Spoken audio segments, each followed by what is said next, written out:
Hey guys, if you would like to see how I achieved this nail design, stay tuned for all my steps and items that I use for this look. Hey guys, welcome back. It's me, Jazz, and today I will be designing my nails, a Valentine's Day design. Okay, these are all the items I will be using. I'm gonna be using this D&D 430.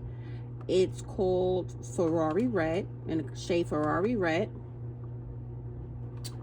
I will be using some French nail guides to get my French lines together because I am not there yet.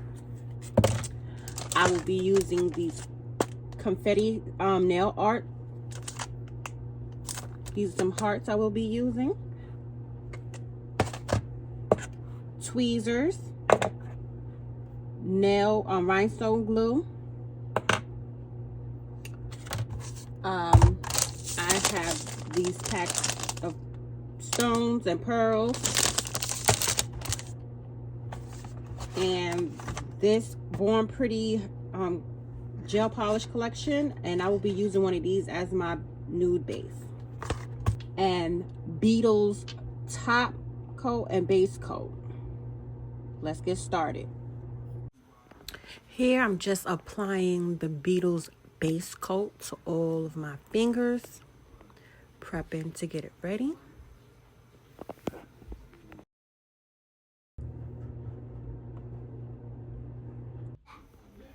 Here I'm applying one of those neutral gel colors as my base coat under my French.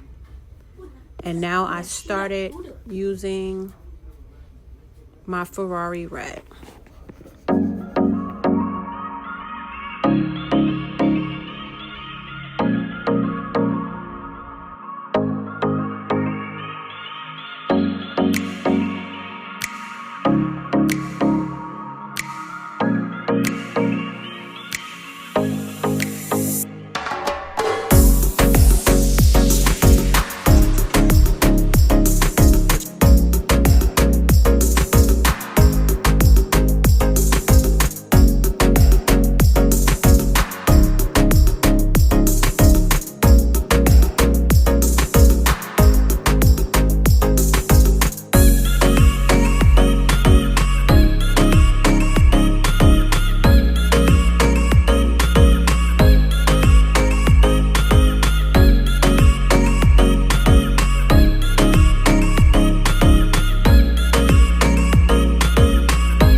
Hey guys, if you made it to the end of this video and you liked how my final design came out, please like, share, and subscribe to this channel. And let me know in the comments below what design you would like to see next. Thanks for watching. Bye.